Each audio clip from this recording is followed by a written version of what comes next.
quiet, numbskulls. I'm broadcasting. Hello, you're listening to the podcast So There I Was, which is how all great aviation tales begin. This is episode number 78. That's a lot. I know. What's the title? I went full SERE on him. Full SERE.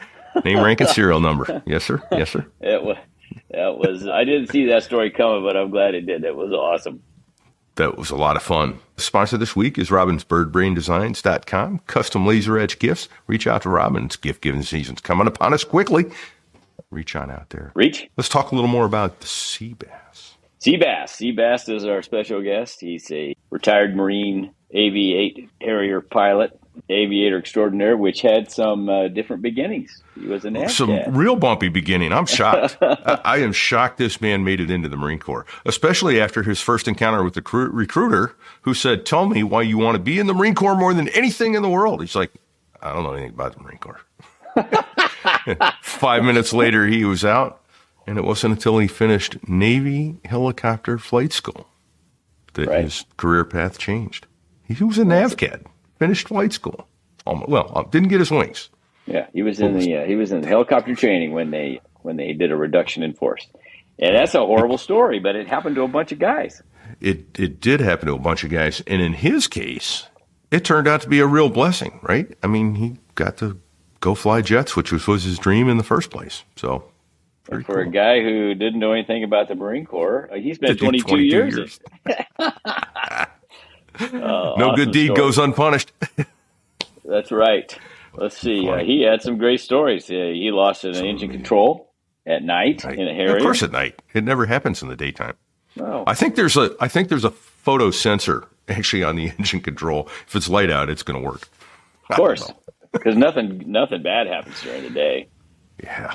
Came to a boat, a hover stop, and hovered next to the boat in 0-0. Much wailing and screaming. Yes. Yeah. Some great stories about some of his deployments, things he got to do on the road, including my favorite, he got a guns kill on a Hornet. Man, Harriers don't get to beat up on Hornets very often, but he got to listen to the show and find out why that wasn't really a good thing. Yeah. Oh, my God. Weird. Yeah. What? There's a story about a gay chicken. Yeah. Gay chicken. But it wasn't a gay chicken. That's actually a game. I almost fell out of my chair when he started telling us about that. I did too. You got to be kidding me. What Marines and sailors won't do to entertain themselves. Anyway, you're going to enjoy this. You're going to enjoy SeaBass's stories, just like all of them. Absolutely are. Can't get enough. A couple quick other admin things we do need to mention this week, though. A couple huge thank yous have to go out. Fig, do you remember who? Huge. Well, Chucker became a triple tanker aircraft commander. Chucker, you are off the charts, buddy. Thank you. We are bowing to you, sir. You got to come on the show. You are a great sponsor. We appreciate that. And he put us in touch with a couple more Vietnam era vets that maybe we're looking at getting a gent on. He's expressed a willingness to chat with us. He was on board in the Forrestal fire over in Vietnam. So that's some pretty famous footage there. We look forward to having that gentleman on. And another relatively famous, at least to people who listen to this show, gent by the name of Lawman reached out to us this week and became a tanker aircraft commander himself. Thank you, Lawman.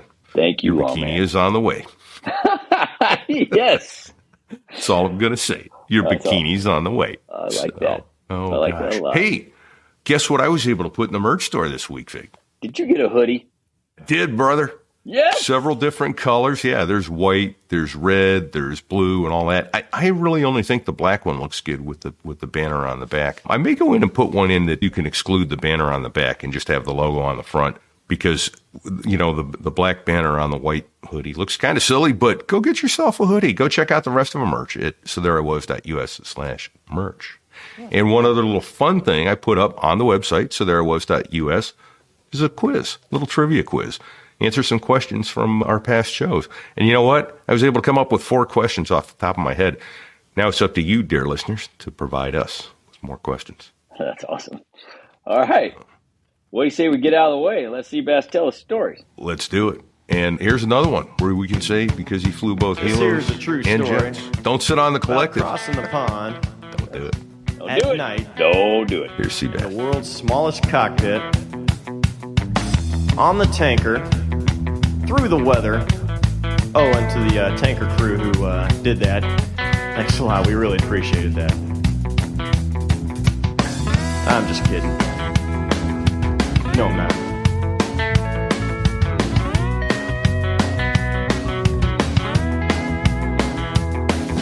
Well, there I was, crossing the pond, and you could see that I wasn't exactly fun.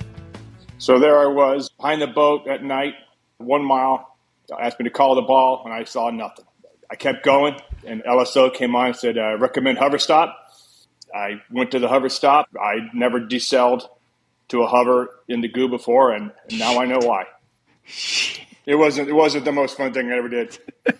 And hopefully you never did it again. Oh, dear God. That's how all great aviation tales begin. Greetings, everybody. Repeat here, coming to you from Indianapolis. And I'm here with my co-host. Where are you today, Fig? Fig's in, hello. Fig is in third person. I'm in Kearney, Missouri, Kansas City, Missouri. And that's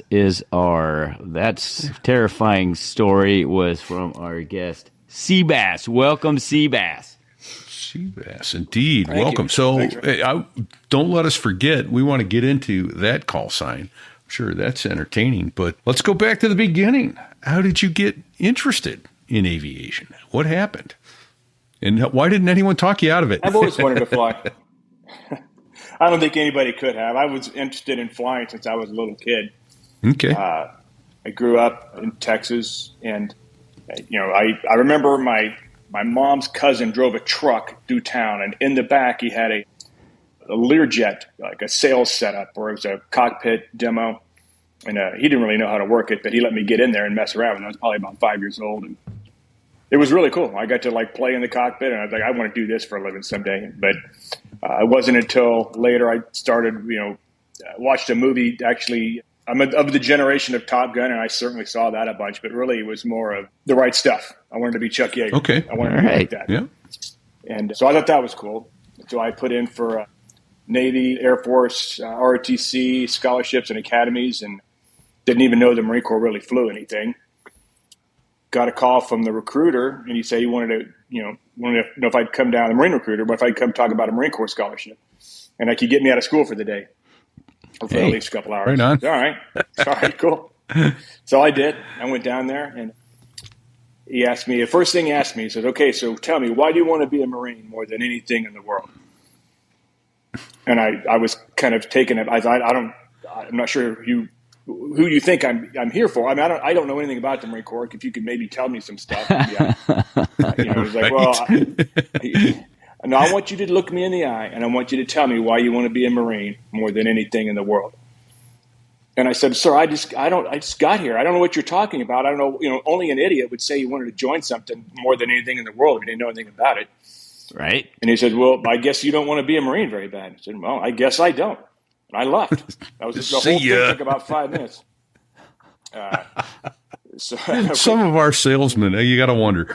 Well, this is in Texas where, they don't have to try hard to get people to enlist or go to OCS. But it's a seller's market up there. So I went to A&M, and I was in the Corps, and most of my upperclassmen were kind of like that staff sergeant. We're not real ambassadors of the Marine Corps.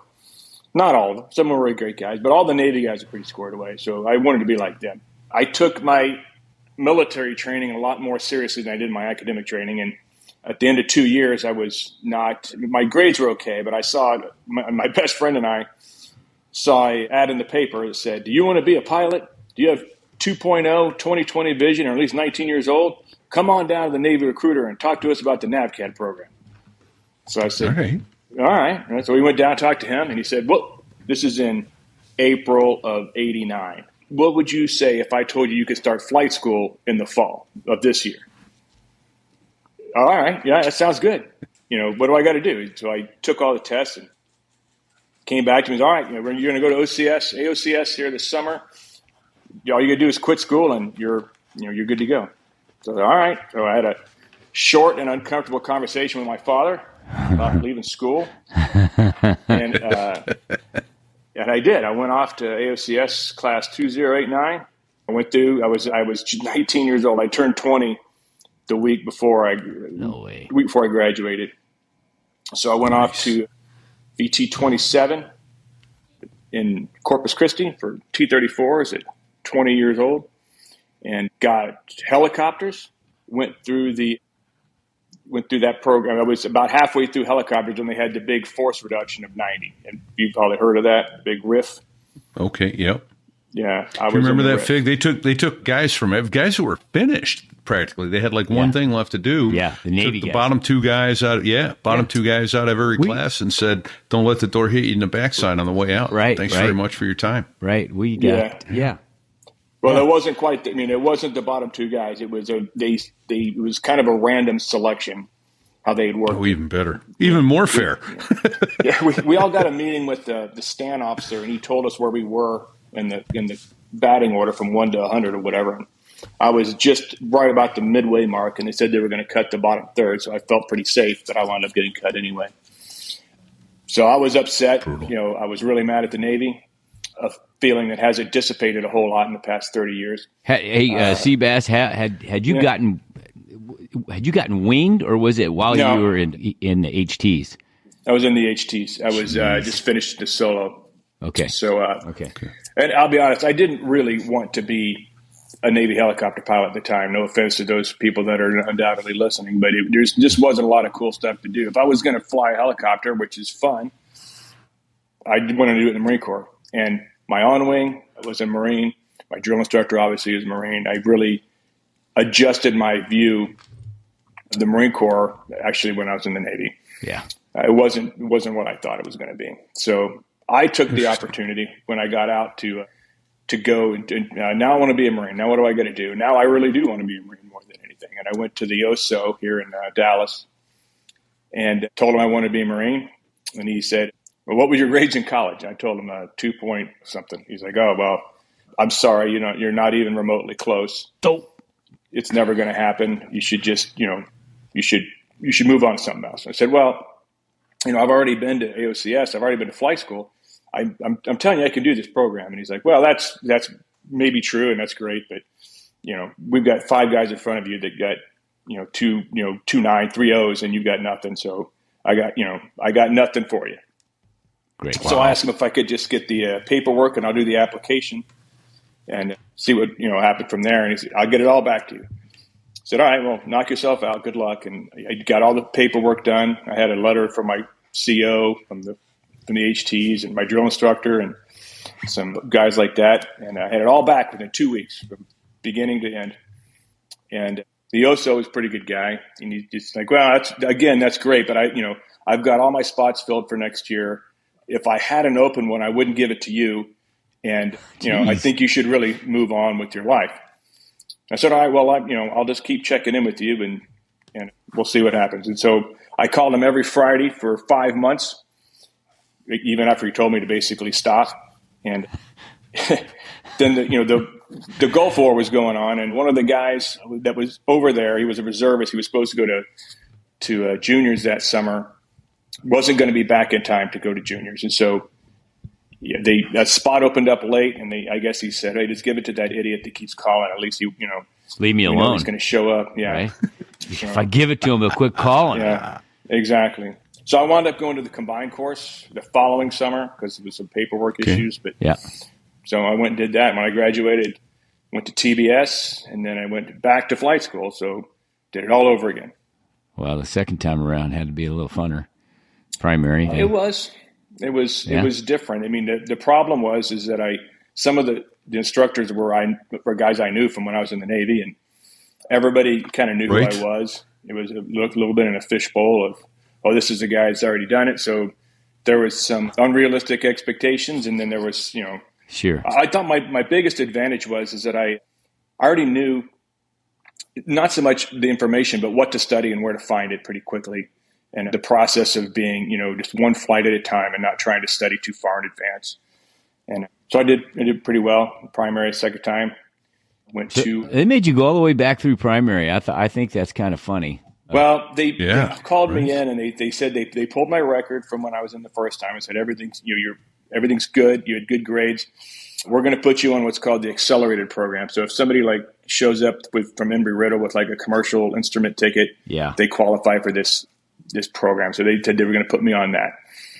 And what they ended up doing is flying me about once every 2 weeks because they knew I wasn't going to need a refresh. Jeez. So warm-up flight. Yeah, not on a fast track at all. No, but it worked out well. So I made it, went to Meridian, T2s and A4s, and then off to 203. When was that? When did you hit Meridian? What year was that, SeaBass? Meridian is, the summer of 95, so like August 95. Okay.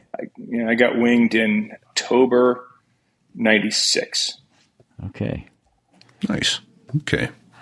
Boy, tell you what, that's a beautiful thing to hear. That persistence. I know, right? That is a lesson for so many people in this world. How many times do you hear people getting told no and then go away? I'm sure I've done it myself. Okay. Yeah. Okay. Well, they said no. Never going to happen. No, don't take no for an answer. Yeah. Keep bothering them if it's something you want to do. That is a great life lesson right there. That's outstanding. So was repeat at 203 when you went through the No, I was gone. I left in April of 95. Okay. So I was gone by then. All right. I was there when Snake was a CO. When I was a student, Snake was a CO. All right. And the instructors were, Blotto, Cutter. Yeah. And, of course, you ran across Greyhound once or twice, too, I'm sure. Oh, yeah. Greyhound. Yeah. We are still trying to get him on the show. The raconteur extraordinaire of the Marine Corps. He is very slippery, that guy. He is indeed. Person that ever told a story that was, I thought, actually kind of offensive to me in terms of it was hilarious. It was one of the funniest stories I ever heard, but it's just like, he made me blush. I couldn't believe it. It was hilarious. Yeah. He has that way. That's Hound. Yes. Absolutely. Yeah. So he was our Squadron XO at one point, and he had some XO when I checked in, he was the XO. Yeah. And he had some great stories. And if you walked into the ready room and to get a cup of coffee and he was there telling stories, you were done for the rest of the morning or the rest of the afternoon. Yeah. It's just, the stories would go on, and they were awesome. They were always great. But the one thing you couldn't get him to do was show up to club for happy hour. No. So at one point, we charged him at Kangaroo Court and I believe convicted him of the most hair on fire stories and the least hair on fire activity in the Marine Corps. That's true. I guess I never did. And he was a sim instructor, him and Fitz and some of the other guys that were there. But I never seen him at the Shame. But, the Shame was back when the Shame was in its prime. Still going, yeah. Dirty Shame. And it's a shame it's gone. So that was the Friday Night Out Club at Cherry Point was the Dirty Shame. So, any of the night. Short walk. Yeah. I lived in the apartments right behind it. So, it was perfect. 50 meters. Yeah. Short walk. Drinking and walking was not a convictable offense. So that's a good thing. So your first gun squadron was VMA 223? 211. Nope. Okay. Yeah, I was a West Coast guy. All right. So cool. Hit the rag, hit 211, and I want to know how soon you got SeaBass. Yeah. Was that right away or? Fairly short.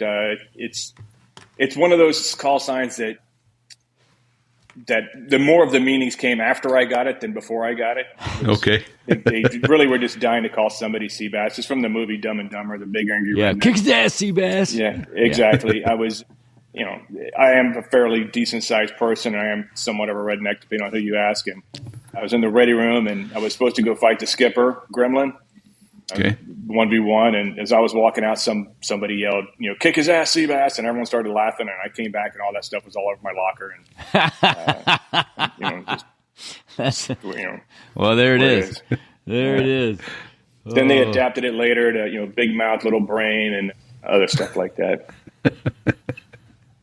Of course, and you got to try to live up to it. Well, well, the worst thing you can do is try to avoid it. It's never, right? It's just like a fish hook. Just digs in harder. Yeah, it's like blood in the water, man. As soon as they smell the blood in the water, that's it. That's all you're going to hear. Yeah. Well, that's awesome. Could have been a lot worse, man. I mean, really. It could be. Yeah. How long were you in the gun squadron before you wound up getting out on your first deployment? And did you do the boat? Did you do Westpac?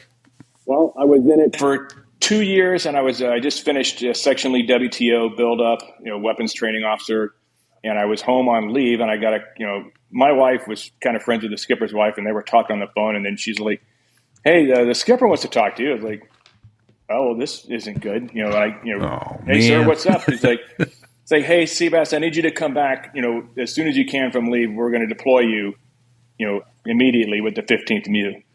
I'm like, "Oh, okay. Well, what squadron is that?" And he's like, "Well, it's not really so much a squadron. You're going to be the assistant air officer for the 15th MEU." And it's kind of a long story because it went out without Harriers.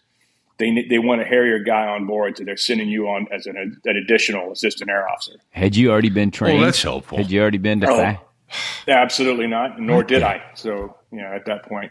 Oh, wow. So it was what they call today an IA. I was an IA before that was actually a thing, an individual augmentee. Yeah. They just, it was. I think it's come up on the flight on this before, but Longshanks. It was his brilliant idea. And you know who I'm talking about. Yeah, Lawman was talking about him. Uh-huh. Yeah, he was a lovely individual, much beloved by everybody that didn't know him. And he basically and it was himself. his idea. Yeah, and himself. It was we want a jet guy to go on this MEU, so you're going. And I'm like, all right. So I literally showed up. It was we really need you. It's really important. I show up the day we floated, and they're like, "Who the hell are you?" And what are you supposed to do? And I'm like, so I just did various administrative things. Throughout the deployment. I'm here for my cruise. Oh my gosh! Yeah. So was it? Where's Julie, the cruise director? I'm here for my cruise. Was it a 6-month thing, SeaBass? 6-month float? It was 6 months. Yeah. So it was, but it was back when it was guaranteed like 6 months in and out. We went to the Middle East and saw a bunch of stuff. And it's one of the funny things. It's like the stuff. It was before 9/11. Obviously, this is in 2000. I just did a lot of ops stuff mainly, and I was in Qatar and I lived in a warehouse.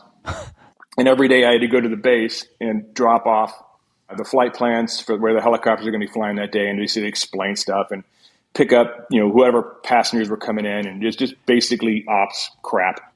I would drive around Qatar by myself, no cell phone, no weapon, I can't speak the language, I can't read the signs. I just knew where to turn and just go to this roundabout and make a right and wait for the big building and then turn right again and then look for the front gate. And what could possibly go wrong? Right? Yeah, think about that. I got detained by the Qatari Air Force because there was a misunderstanding about some ID cards that the PMC, the recon guys were coming ashore, and they got off the helicopters, and one of them didn't have their ID card. So they were trying to send it back, but now it was nighttime. We can't send people at night. So I spoke up for them, and I ended up spending about 4 hours talking to the CEO of the base about my transgressions, and I just went SERE school on them, and yes sir, you're right, whatever. What do I got to sign so I can get the hell out of here? And we got it all done. Right. Went SERE school on them. Nice. Name, rank, and serial number. Yep. I like that. I'm writing it. But you did it 6 months, got back to flying? Yep. Came back to 211. It was a QAO, the quality assurance officer. Yeah. And then I deployed. Well, we went to Japan. Working up through 9/11, I was like I said, I was a QAO, so I did most of the functional check flights. And I was supposed to fly a flight that morning, showed up to work, and Fish was the AMO. And he was telling everybody, hey, when no one's flying, everything's grounded. I'm like, oh, God, we're getting a red strike. What happened? He's like, no, a plane hit the World Trade Center. It's like, and I didn't understand what that meant. And right. So that week, it's funny because we worked really, really hard, probably, it seemed like 16, 18 hours a day. And I really, to this day, I can't tell you what we did all day. We were getting all the jets ready because we thought we were going to, deploy immediately because we were the next to deploy anyhow. Okay. Our squadron was supporting two MEUs, the 31st and the 13th at the same time. So the 13th MEU left a little early, and then the 31st MEU left in January, and I was on that half. Send squadron. We went to Japan. 6 airplanes, 8 airplanes. How many did you send on each MEU? It was 6 on the 13th MEU, and then the 31st it was supposed to be 10, then it was supposed to be 8, and we wound up going with 6. And then we didn't even bring our planes. We flew over the tube and then took over the 6 busted up hoopties that were left over there for us from the squadron next door, of which one of them was capable of attaining flight. Wow. And it took us a while to get them up and running, but once we did, we flew for the rest of the 6 months. Thanks. And came home. Thanks, fellas. All right. Thanks for the hush. So, hey, couple quick terms. You bounced off us there. QAO, Quality Assurance Officer, part of maintenance, AMO, Aviation Maintenance Officer, Aircraft Maintenance Officer. So those are jobs in the squadron. Basically overseeing the troopers that keep the airplanes running for us, keep us in one piece out there. So best jobs in the squadron, working in maintenance. Yeah. I can agree with that. Yeah, mostly I think I got to agree with that because in the ability to work with the Marines, the young Marines that are maintaining the airplanes and all that. Not a lot of, by head count, not a lot of Marines in the other part of the squadron. No, you'll definitely get some good leadership experience, both good and other. That a lot of pain, but there's a lot of Marines that I still see today or talk to that are that it's great just to know that that they remember me from being back in those days. Yeah, that's pretty awesome. So you deployed with the 13th MEU? Is that what you said? Or 31st. 31st. All right. And little dyslexia there on Fig's part. Well, I wrote both down, and I couldn't remember which one SeaBass went on. So where did the 31st MEU go? To the Med, right? We started off in Iwakuni. We were there for a month or so, and then we went to Okinawa. Got on the boat a couple times, on and off the boat multiple times. The Essex was the boat at the time, and then we went to Korea, Singapore. We went off the coast of Iwo Jima, and we weren't allowed to go to shore, but the Navy did a flyby for it, so that was awesome. Our boat was kind of a disaster.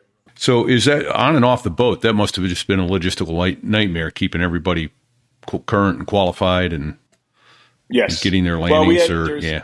They have a auxiliary field at Ishima now, so there were three Harrier FCLP facilities, field carrier landing practice facilities, one at Bogue Field, one at Yuma at Ox 2, and one at Ishima. And so we would go out there and get field current again. I was in LSO, so we did that over and over again. So it was just back and forth to the boat, back and forth to the boat. So it was a lot of pain. The 31st MEU is painful. But at least it was long. Yeah, at least it was long, right? Yeah. Right. Well, so when you came back from that deployment, let's go back. When you came back from the tour with the 15th MEU, right? Did that reset your clock in the squadron? Yes, kind of. It's funny because I had a meeting with the monitor, and because this is at the time when the big boogie thing was, you're going to get a deploying fact tour. If you screw up, you're going to get a deploying fact tour. That's what everybody was. That was the big threat for company grade officers at the time. Yeah. Now it turns out everybody I know that did one loved it, and that somewhat includes me later on in life. So I went to my monitor and said, "Hey, look, as far as I'm concerned, I did my deploying fact tour. I deployed. I was in a fact billet, and I'm back." And he said, "Yep, I agree. That makes sense to me. When you were off the list for any kind of orders for the next 2 years." And so I did 2 years when I came back from that. So I ended up with my first tour. You can either say it was two 2-year tours or one 4-year tour. Okay. It's really more one 4-year tour. Nice. So the clock Fig is talking about, you get so much time in a gun squadron, and then they send you to a ground tour of one form or another. And exactly. I guess it makes us well-rounded Marines. Sure. Yeah. And actually, I did several ground tours over my career, and a lot of them were all interesting in their own ways, and some were more enjoyable than others. Did you do 20? Did you do 20 years? I did 21. Yeah. Excellent. All right. Well, thank you for your service. Yeah, thank you. So what happened after VMA 211? Actually, what kind of flying did you? Yeah, what were you doing? We got notes about loss of engine control, and I want to circle back to your 00 boat landing too. Yeah. Go ahead. The loss of engine control was first. That was on night systems, low level. Me and Smash was my flight lead, a great American, and we were in the Yuma airspace, north of Yuma, the 0608 air complex, and I think the floor of that's 1,000 feet. So I think we're at 1,000 feet, on an ingress at night wearing goggles. And I kept getting a nuisance caution where it would just every now and then it would say, "Caution, caution." I looked down, nothing. Yeah. So, all right, well, I don't know what the hell that is. And then kept flying. And then I finally heard, caution, caution. And the engine just went, roar. I was like, oh, well, that's different. I looked down and it was EFC caution. EFC is electronic fuel control. Right. There are two components on the electronic fuel control, two digital electronic control units, and they're both identical. When you get the caution, it means one of them is quit.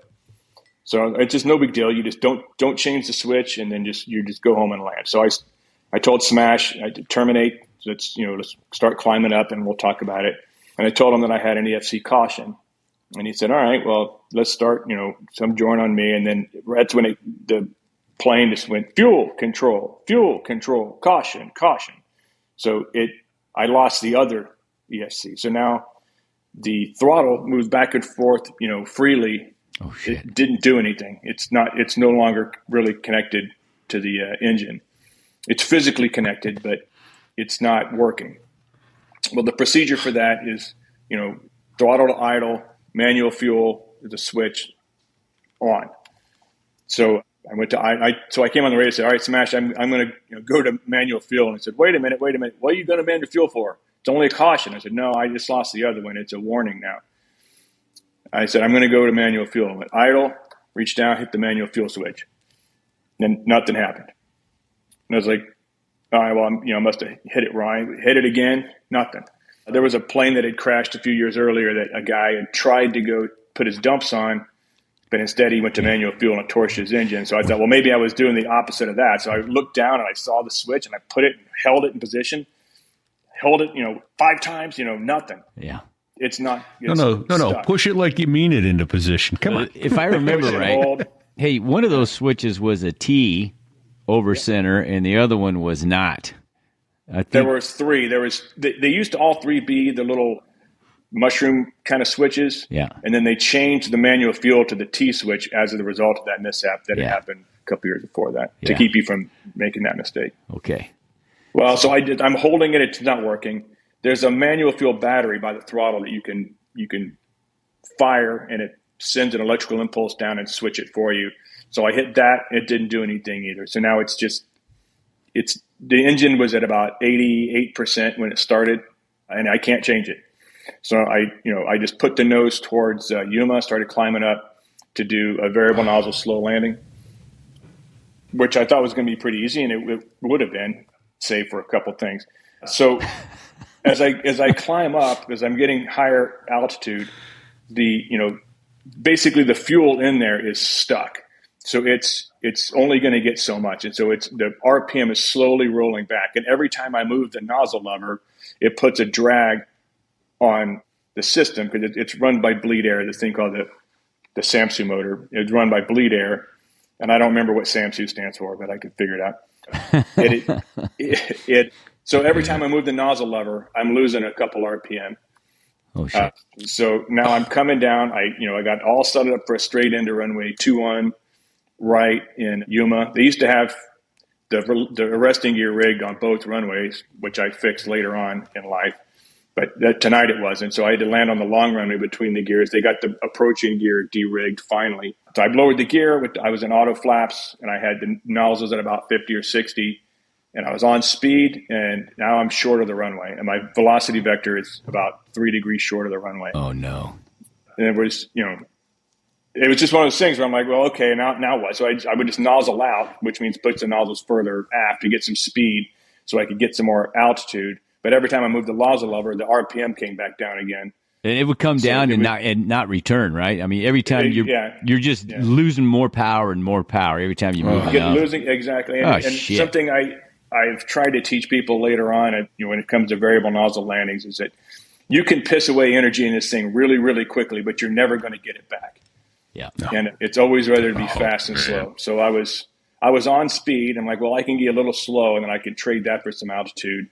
By the time it was all over, as I was about 3 miles, I'm like, if I can't make the runway, I'm going to have to make a decision. Either if I can land at least close to the runway, I'll just do that.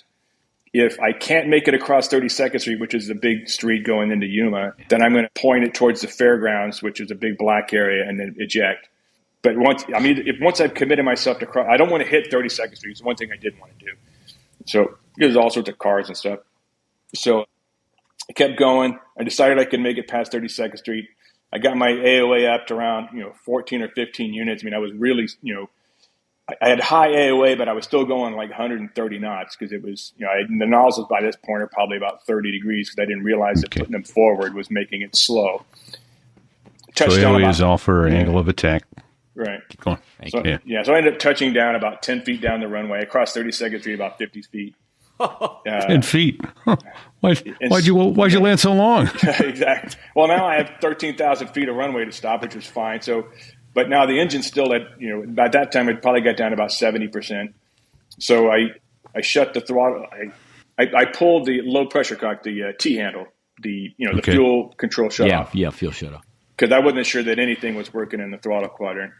And so I shut. Now I'm going down the runway, probably at 120 knots, with no engine and just the accumulator for brakes and nozzle steering. And so I didn't want to take because as soon as I shut the engine off, I didn't have oxygen anymore. But I didn't want to take my mask off because I wasn't sure I wasn't still going to have to punch out. So I reached down for the green apple, which was the oxygen, little pull. And this is all at night. You got a lot of shit going on here, SeaBass. Right. Yeah, I did. It was at night.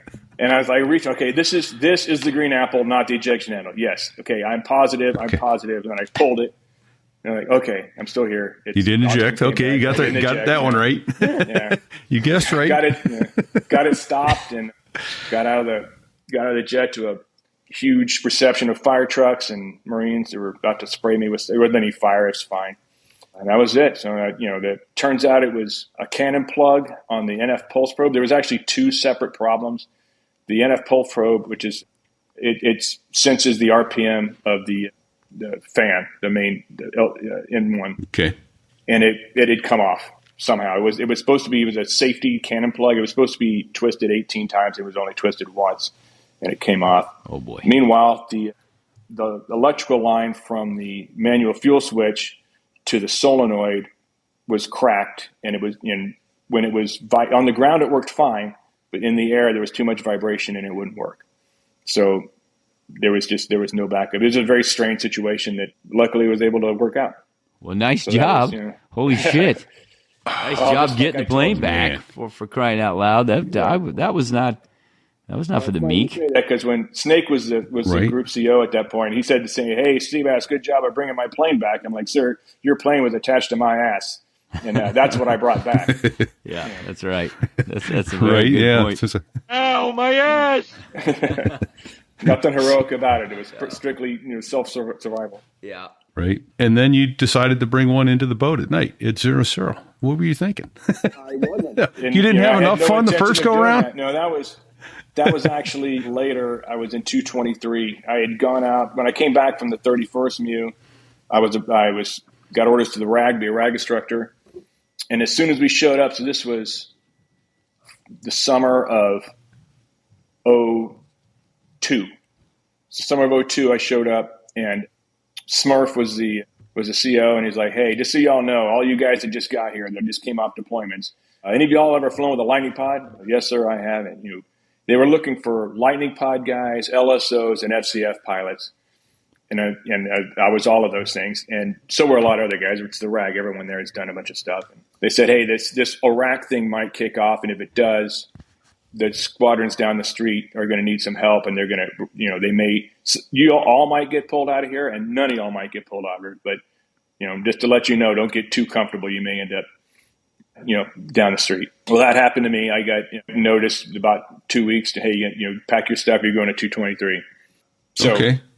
Yeah, so I got, before I got to 223, actually had called me and said they needed me to do an FCF for them. Because I was, they would call the RAG and say, "Hey, can you get anybody who can do an FCF?" And I went down to do it. And I had my 211 coin behind my patch I always carried with me. And so I flew a jet. I had not even checked in yet. I'm still a 2 or 3 instructor. But I did the FCF, came back, everything was fine. Went the next day to go to the admin area to get my orders and paperwork. And the kid that was working there was like, "Hey, sir, you got any good luck charms you carry with you?" And I'm like, "Yeah, I have this my naked lady pin, and I have my little squadron coin." And I pulled my patch off and the coin was not there. And I was like, oh man, did I change flight suits last night? And they're like, there's no way, I lost that coin. I have to be, I was like, what was the last time I saw? I'm like, oh my God, I flew that plane yesterday. So I'm like, so I go over to meanwhile, I haven't even checked in yet. I go to maintenance control and I'm like, hey, I know this is nothing. It's probably not me, but I can't find my squadron coin. And I flew aircraft 7 yesterday. Have you guys seen it? And they said, oh yeah, we have it. It was in the throttle quadrant. No. And I said, well, Woody's got it. The skipper's got it. Oh my God. All right, great. So I went and put on my alphas and had to go check in, and Woody's there. And it had to be me. I was the only one from 211 that had How do you like me so far, Skipper? Didn't make a great first impression, but I apologize. He was cool about it. So anyway, I go on we go on the East Coast Harrier carrier. We were on the Bataan, us and 542. It was a Southern Force sortie, so it was like after Southern Watch had ended, it went to Southern Force before it went to Iraqi Freedom. And so we hadn't started dropping bombs yet. We were patrolling the Southern no-fly zone. Shine was the lead, and then Trout was -2. I was -3. Disaster was -4, but he went down in the chalk, so we went out as a threesome.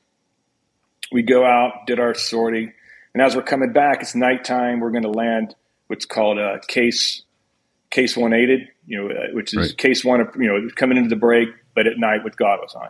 And as we're coming in, they said, hey, how quickly can you guys get here? We're like, well, we'll get there pretty quick. So it's like, all right, well, signal Charlie, hurry up. So we turned our dumps on.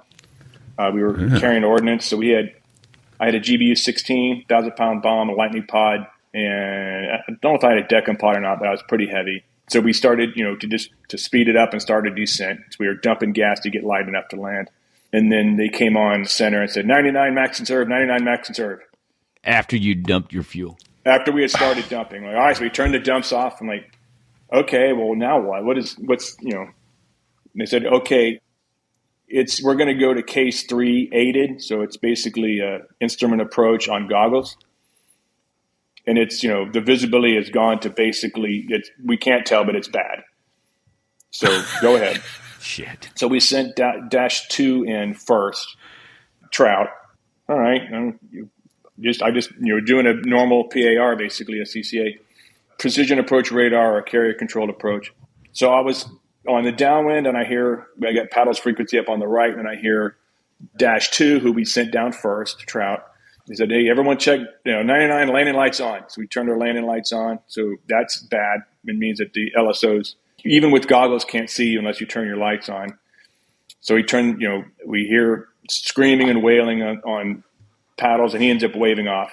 Oh, shit. Because he just was way too fast, and he didn't see anything, obviously. And he waves off, and they asked him his state is how much fuel. And he said he had a 1.0.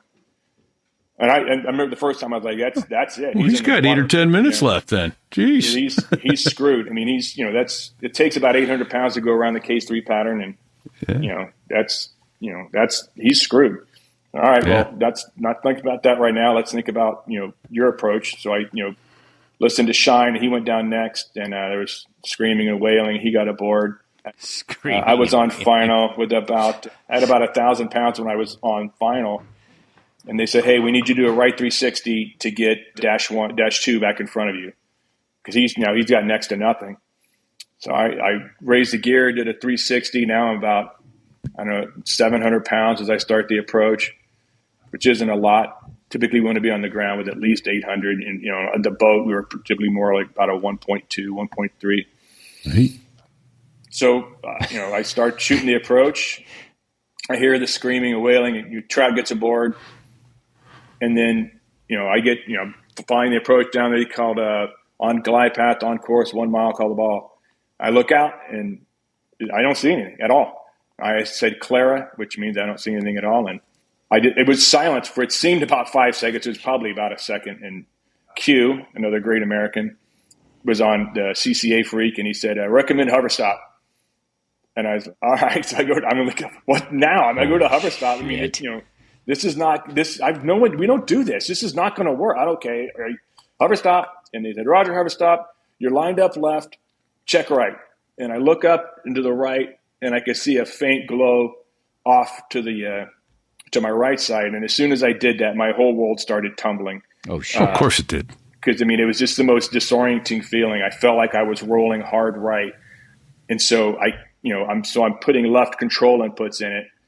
And every time I did that, I started to descend. And so there was just, screaming, power, power, power. And then, okay, check right, check right, check right. And I came on the radio and said, I can see you. I just can't get there from here. I can't make the plane go right because every time I feel like I'm rolling right. Oh my gosh. And I just kept doing it, just screaming. And, I kicked up so much water that was, because what it was a sandstorm. It wasn't even weather. It was a sandstorm. Okay. And there was dirt everywhere. And I kicked up enough water. I went below the deck edge 3 times and kicked up enough water to make mud on the bottom of the jet. Oh, shit. Yeah. And once I got literally a beam the spot, which is like one plane width to the left of the boat, as soon as I got about one plane length, everything just kind of popped out and I could see it. And I just, crossed, landed, and they shut me down. I could see there was a helicopter spinning in front of me. That was a SAR bird. And, Getting ready to come get you. Yeah, that's what they said, man. I said, well, you're only going to find me. You were just going to join me, which I appreciate the solidarity, but it's not going to do any of us a lot of good. Picked the wrong week. Quit sniffing glue. I was shaking. I had less than 100 pounds of gas on board. Less than 100 pounds. Less than 100 pounds. I tripped the limiters at some point. I remember any of that. Wow. That was March 12th, 2003. So still the scariest thing I've ever done in an airplane. Well, that checks that box. The scariest thing in an airplane. Holy shit. Absolutely. Absolutely. Unbelievable there. Holy cow. All right. Hey, well, let's take a minute to thank our sponsor this week, Robbins Bird Brain Designs, and then we'll come back and finish out some of these amazing yet terrifying stories. Here at So There I Was, we're proud to welcome as a sponsor Robbins Bird Brain Designs. Looking for a unique and thoughtful gift? Well, look no further. At robbinsbirdbraindesigns.com, they specialize in custom slate coasters that are sure to impress. Imagine having a set of coasters personalized with your squadron logo and call sign, or even your aircraft tail number and instruments. Whether it's for your aviation enthusiast friends or a special someone in your life, their custom coasters are the perfect way to show that you've put some thought into getting that something special for someone truly special. But it doesn't stop there. They can also create coasters with any organization logo and printing that you desire. From military units or sports teams, they've got you covered. Their high-quality coasters are made from durable slate, ensuring they'll stand the test of time. So why settle for ordinary gifts when you can give something extraordinary? Visit robbinsbirdbraindesigns.com today and let them help you create custom gifts that show just how much you care. Because when it comes to thoughtful presents, they've got your back. It looks like you had some fun out there, too. We got a bullet point here that you had a run-in with a gay chicken. Is that what? Is it a gay chicken or a gray? Is it a gay chicken? Oh, shit, it's a gay chicken. Gray chicken, gay chicken, Let's be politically correct here. That's important.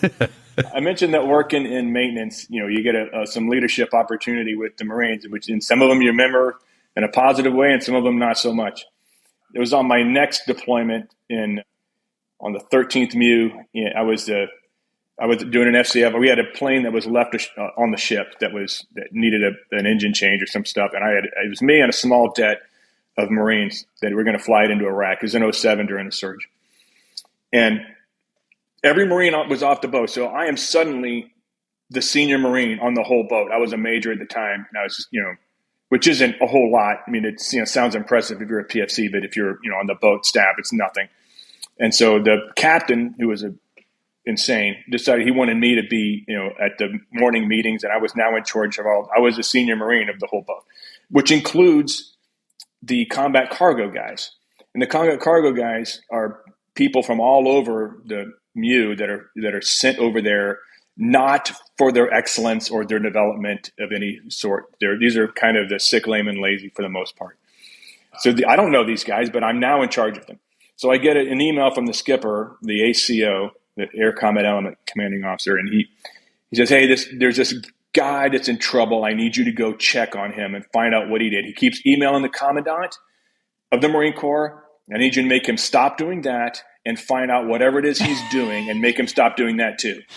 That's outstanding. See, we were active duty pre-email when I can't imagine the leadership challenges that presented once Marines figured out they could just write to a 4-star.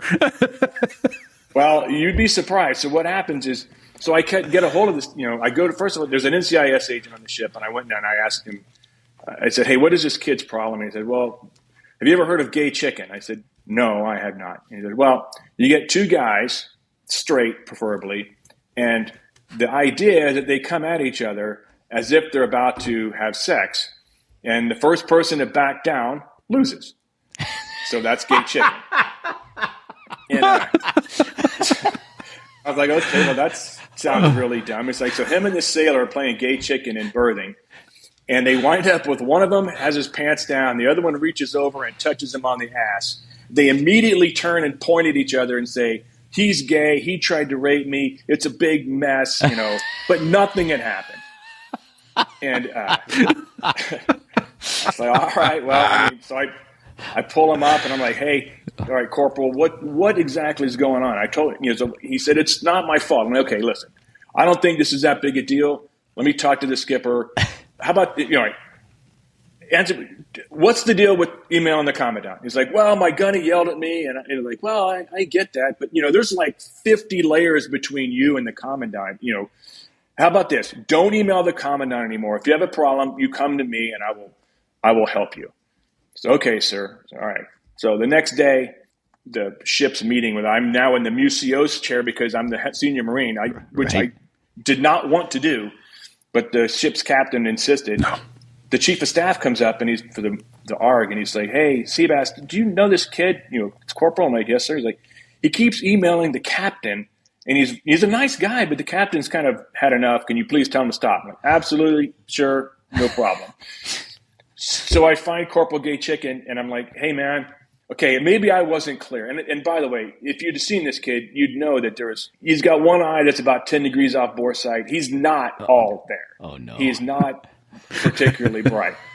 I said, maybe I wasn't clear. When I said don't email the commandant, here's what I really meant is don't email anybody senior to me. Okay, so if you have a problem, take everything directly to me. Do you understand? Oh, yes, sir, I get it. So I call the skipper, I email him, I told him, hey, sir, there's really nothing here. This kid's he's an idiot. I told him not to do it again. But there's no sexual misconduct. This isn't, it shouldn't be a big deal. He decided to NJP him anyway, which I thought was not, called for, but it's not my call. So I had to send him to Al-Assad, which I wouldn't let him take his rifle because he didn't seem like he was completely worth it. With it, he was. Yeah. Smart. Go ahead. NJP. We know what that means. Can you? I don't think we've covered that. Yeah. Can you define that for us, please, for our listeners? Article 15 of UCMJ, also known as office hours in the Marine Corps, captain's mess in the Navy. Yep. UCMJ is Uniform Code of Military Justice. It is an administrative procedure. And what happens is it's an administrative proceeding. You basically go there and get yelled at. And the worst they can do to you is take a stripe and half month's pay for 2 months and give you, extra duty or restriction. It's not a small deal, but it's not the end of the world either. It's, if for those of you in the airlines, it's like getting called into the chief pilot's office, for some time off. It's not good, but it's not the end of the world. Yeah. Thank you. So we sent him to that. I would end up spending the next 2 years with this kid because we were in the same next command together, which was just, that was a lot of fun. I was the XO later. Now you've got a special friend. Yeah. Well, it was funny because, this is the same guy that, as I got to my next command and I'm the XO, he was surfing child pornography on the MWR computers. No. Morale, yeah. No. I'm telling you, if you knew this kid, he wasn't doing, I pulled in my office, I yelled at him, hey, listen, what are you doing? He says, I'm finding this pornography and I'm sending it to the FBI, which he was. He was copying the links onto an email and emailing it to FBI.gov or something and sending links of child pornography to the FBI.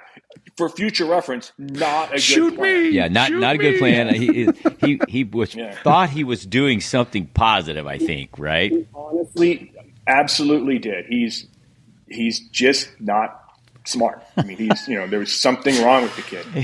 He had one eye that was a little off foresight. That's wait. That boy's gig line were right. A few French fries short of a Happy Meal, huh? Oh. He was a leadership challenge, as they say. But that's gay chicken. Okay, thank you. There you go.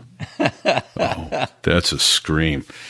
That is a scream. Well, we've got a bunch more, but I think in the interest of time, we'll probably hit 3 or 4 more here, and then I want to have you back. These are great stories. So we've got SeaBass to land, red car and white car, snappers crash. Snappers crash at pad 4.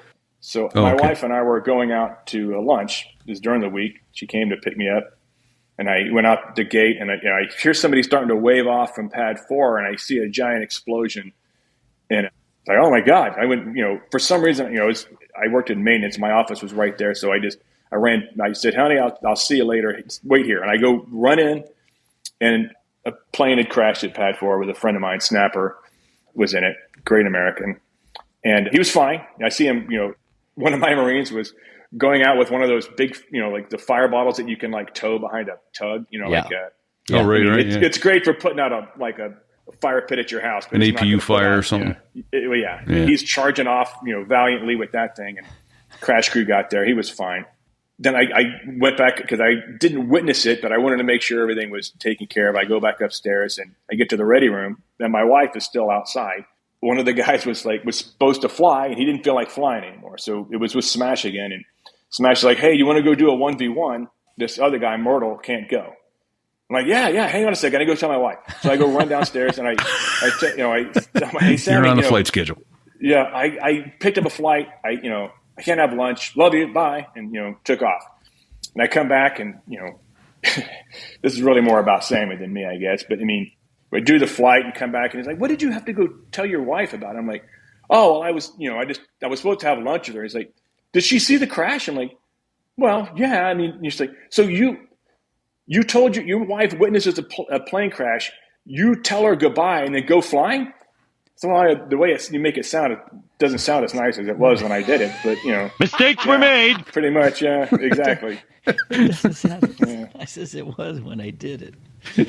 Oh, SeaBass, that's priceless, buddy. That is priceless. The car and white car was a little more serious in terms of this was a couple weeks into during the invasion. I was flying with Dirty, East Coast Dirty. Okay. He was my wingman. And we were flying north on the southeastern side. We were going up towards Baghdad. And I get a call from the Direct Air Support Center, the DASC, saying, "Hey, we've got," actually, I think it was Tropical, whoever the Tactical Air Operations Center. And they said, "Hey, we've got this, advisory to copy a grid." So I copied the grid, launched, the location of this point of interest, and said, "We've got this red car followed by a white car. It's driving down a dirt road next to a railroad track in the vicinity of this location. If you see it, you're clear to engage." And I said, "Okay, well, first of all, I can't see red and white on the lightning pod. It's a green, shades of green kind of thing, and gray." Yeah. Was this nighttime? Nighttime SeaBass? No, it was daytime. Okay. It was daytime. Okay. So I'm looking. I look all around that spot, and at the time, the lightning pod was not electrically. We hung it on the plane as if it was an infrared Maverick missile. It did not talk to the mission computer or the store's mission computer. It thought it was a Maverick. So when you were looking at stuff through it, you had to have an INS waypoint, inertial navigation system waypoint, to stare it at. And then once you dropped, you had to guide the bomb with the laser. It would not update the system. Okay. So I'm looking. I don't see anything. And finally, the guy on the controller says, "Well, that was probably about half an hour ago. So he's probably farther south of you of that position by now." Well, since we're going north and I'm pointing north, I'm like, well, if he's going south, he's probably right underneath us. And this is at 20,000 feet. I looked over the right, and you could look down pretty well. I see this railroad track, and I see a dirt road, and I see a red dot followed by a white dot hauling ass down this dirt road. and I'm like, and this is, no one was out driving. This is during active combat. This is before, President Bush stopped on the Harrier and all that. This is, bombs were raining down. This is no time to be screwing around. Yeah. So I said, I have him in sight. I see him. I'm visual. And they said, Roger, you're clear to engage. So I told my wingman, okay, I'm going to start a right-hand flow, welded attack, one by one, tail instantaneous, and that's the play. So I'm going to roll in on a 45-degree dive, and then I'm going to drop my bomb on, visually on a CCIP, continually computed impact point. Yeah. I'm going to drop it on that, which is going to drop what's called a stab cue. It's going to drop a point now that I can point my lightning pod at, and now I can slew away from that and have my wingman drop visually, and I'll just guide his bombs in with my laser. So I roll in, I start popping out flares. I've never dropped on a moving target before. I don't know how much to lead it, so I lead it, not that much. And I dropped a GBU-16. I dropped it dumb, which is a 1,000-pound laser guided bomb, but it just dropped just like a regular bomb. It hits about 300 feet in front of the lead car, and the lead car bursts into flames. The second one slams on his brakes, totally buddy fucks him, and turns around and just takes off leaving. Goes back to the north. So I told my wingman, hey, from my hits, north 300. And he's like, sir, they're telling us to stop. I said, who's telling us to stop? Tropical's telling us. I'm like, Tropical. I think this is, Mad Dog 1-1. What are you guys? He's like, do not drop on those cars. Oops. And it was quiet. I was like, oh my God. I'm like, well, I already did. The first one's on fire. What do you want me to do?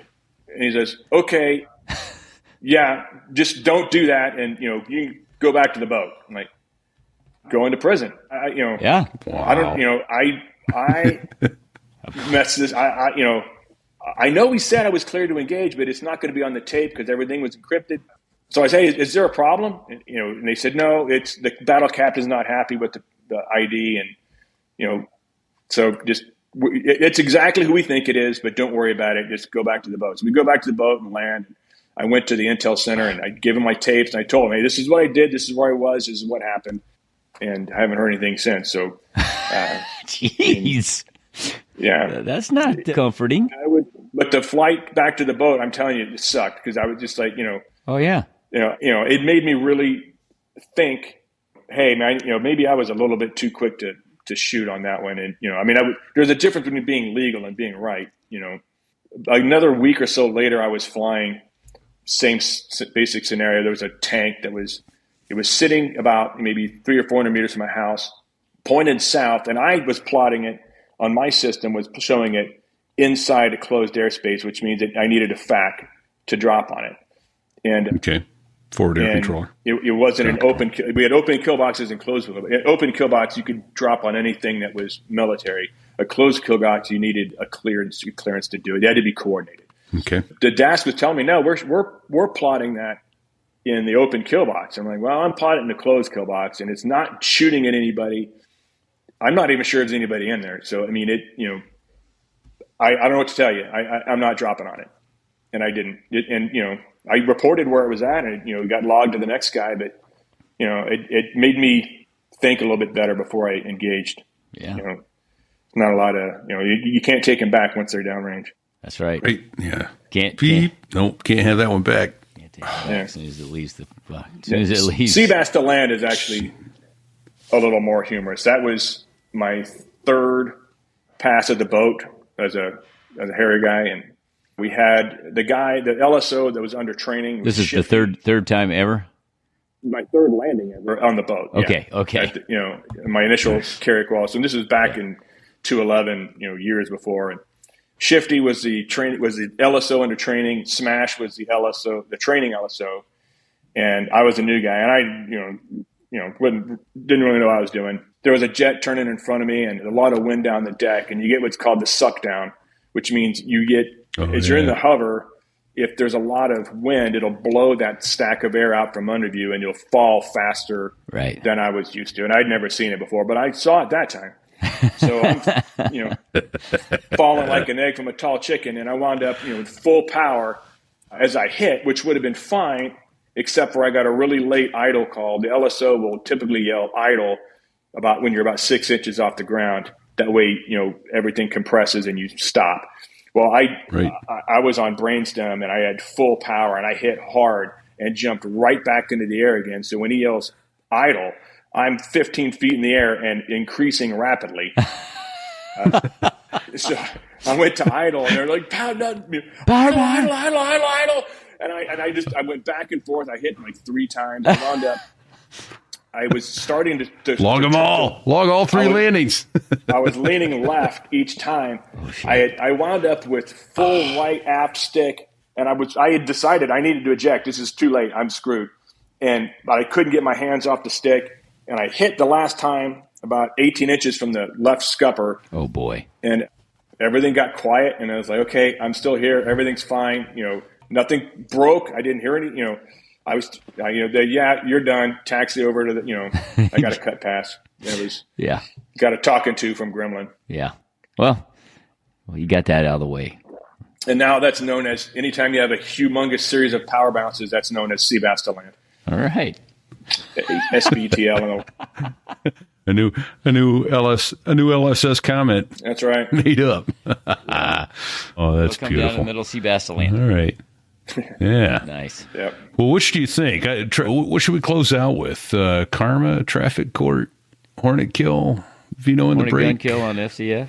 Well, the FCF, that was probably pretty good. That was 223. When we went over to Iraq during the invasion, we left on the Kearsarge. It was a terror. That boat was awesome for day-to-day living. They had breakfast at 9 o'clock in the morning and a nice gym, and it was nice. But they didn't want to fly. They had 6 hours of fly day. They didn't want to fly. They were scared to death of everything. And so we never got to fly. So when we got to the Gulf, we actually cross-decked from the Kearsarge to the Bataan. So we moved all our planes and all our shit from one deck to the other, which is a giant pain in the ass. And once again, there was one jet that needed a functional check flight, and it was me that got to go do it. So we have the BRC, the base recovery course of the boats, pointing north, and the Bataan was off to the west. And so they said, okay, listen, I went and briefed with the CATSI guys, and I'm like, hey, listen, where should I go do this FCF that I can it was a C card. It was basically just, flaps and nozzles and stuff. So I go up and I said, there's nothing at all east of the boat. Just stay east of the BRC and you're fine. There's nobody over there. All right, fine. So and if you've ever flown in the Persian Gulf, it's very hazy and milky a lot of times. You don't really see a lot. You can see straight up and straight down, but it's of dubious lateral visibility. So right. I go over to the east side where there's nobody at, because it's the Persian Gulf right before a war. It's not like there's anything going on. So I go over there as everyone else relocates to the Bataan. I'm knocking out my checks. And I was just about to do the departure resistance checks. And I was doing a maneuver, and I see this Hornet fly out in front of me. And I was like, oh, cool. I'm going to gun the crap out of this guy. So I go to Gunac, and I'm going to shoot him, but, I was just going to get some good pipper burns on his, on the. Yeah, and you had HUD tape. Do you have HUD tape going? Yeah. So you can show your buddies? Exactly. Yeah. And by the way, during this whole time, there was some screaming on guard every now and then that I deselected guard because it was irritating me. I probably shouldn't have, because they were yelling at me, it turns out. I was in the Marshall stack for a CV because I looked down. As I've got this guy locked up and I'm about to get pipper footage, I'm like, you know what? This may not be the best idea. Those are actual missiles on the rail that he has. Plus, I don't know where his wingman is. I don't know what the hell's going on. This is probably not a great idea. So I look down and I see that, remember the BRC was north. Yeah. I look down and I see this giant wake that's going south. I'm like, oh, the boat turned around. Well, I was in the recovery stack for a CV and attacked one of their guys who never saw me. A large deck carrier. Yeah, I'm glad I didn't just crash into somebody. It just right through a holding stack all by myself. Oh my gosh! And the guard screaming was to tell you to get the hell out of the stack. something along the lines of, "Hey, asshole, get the hell away from our ship." CV, that's a large deck aircraft carrier with catapults and arresting gear, like the guys that can't And hover. radar and air traffic control and a floating city. That's right. Oh, that is You're in Class B airspace there, baby. that is busy. rich. Well, that just goes to show you that the CATSI guys on a small deck, a big deck amphib, they think they own a lot of airspace, all the way to the moon. They have global situational awareness, and they oftentimes don't. Oh, And weird. neither die. So it was a good time. Well, thank you for that. Yeah. Hey, just curious, how many hours in the Harrier did you end up with? 'Cause it sounds like you flew a lot. Around 1,500 or so. All right, excellent. Nice. We weren't getting them like you guys were back when, Yeah. we were, in my first gun squadron, we were probably getting about, 5 to 10 a month. Yeah. And I was actually, since I flew a lot of FCFs, I probably got a little more than that. And then I got about half of them as a RAG instructor. And we were pissing and moaning. We were getting, 300 hours a year going, oh, this is terrible. This is nothing. Yeah. And I know guys got far less as the program went on. Yeah. I remember I got the most I had in the Harrier in 1 month was I think it was 45, and that was in Iraq on the second tour when we were ashore. It doesn't sound like a lot, but that was 3 hours of planning, 2 hours of briefing, and a 4-hour vol, and then you come back another hour of debriefing. Then I got to stand duty and do my day job. It was exhausting. It was one of the only times that I remember I came back and they were like, "Hey, we got this plane. We need you to go do an FCF on it." And I'm like, "Oh man, is there nobody?" Normally you jump all over these FCFs because it's free flight time, but I was just like, "There's no one else that I'm going to go up and just get it done as quickly as possible and be done with it because I'm exhausted." But that was then. This is now. And now you're flying your ass off. I am. I know, right? Careful what you ask for. Well, thank you for all that. Well, I'll say, so obviously you got to come back because there's a lot here undone, and we've been talking a long time already. Cool. Many good stories. Yeah. Thank you so much. Mostly thank you for your service. No, thank you. Taking it to retirement. Thanks to your bride for the sacrifices that she put up with too, with the military families. Make it all possible for those of us that actually served. I can't express enough respect and gratitude for the military families as well as the members themselves. That's a big deal. Geez, there's probably a couple other thank yous we ought to start getting out there. I think, first of all, we want to thank a gent by the name of Dave Hamilton. Hamilton. He's over there at Mac Geek Gab? Mac Geek Gab is one of his shows. I'm co-host on that. Gig Gab? Gig Gab for musicians. Business Brain. Yeah, I knew there was another one we're missing. And that's all run. He has Backbeat Media online at backbeatmedia.com. They handle our advertising and advertising for many shows. If you have a show and you'd like to get advertising, reach out to backbeatmedia.com and see what kind of good stuff they can come up with for you. A couple other things. We got Dave Hamilton, Backbeat Media, Glossary. We're going to have some more glossary ads this week, I'm sure. So there I was.us/glossary. And if you don't see it, what should you do if you got a question?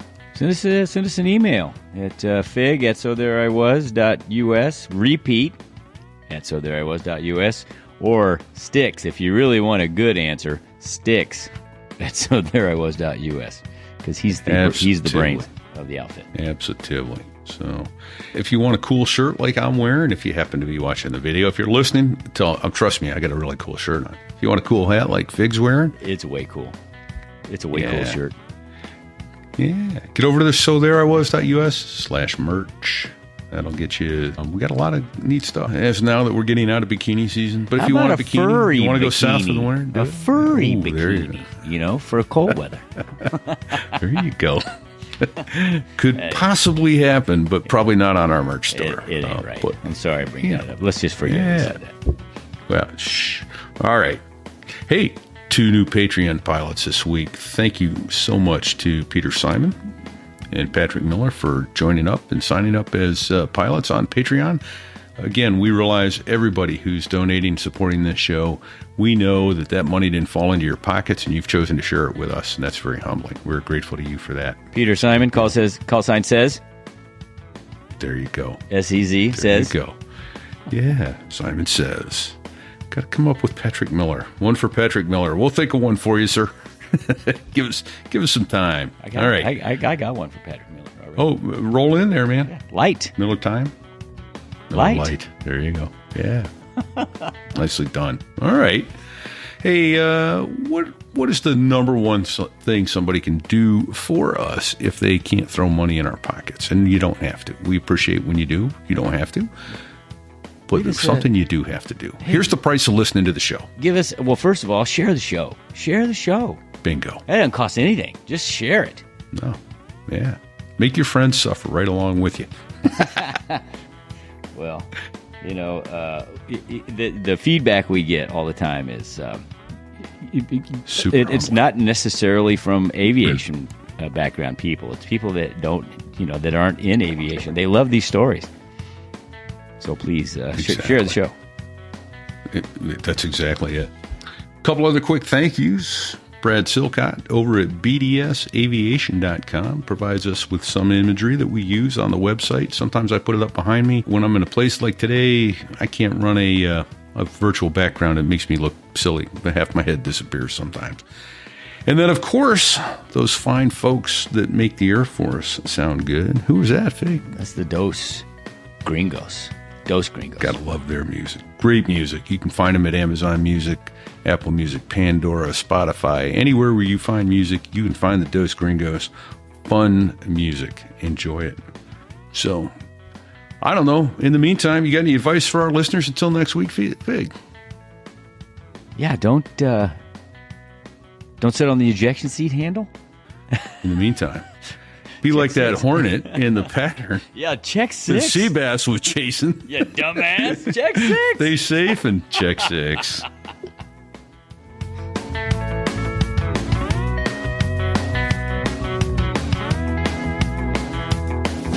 Well, there I was, crossing the pond, and you could see that I wasn't exactly fond of all the shit I was wearing on that day. Now an F-16 is cramped enough, but it's even worse with all that stuff supposed to save your life. But we knew there was no way. 'Cause when you're going down the North Atlantic, man, it's over. Oh, hold on. What did he say? He said it's over. Was it over when the Germans bombed Pearl Harbor? See ya!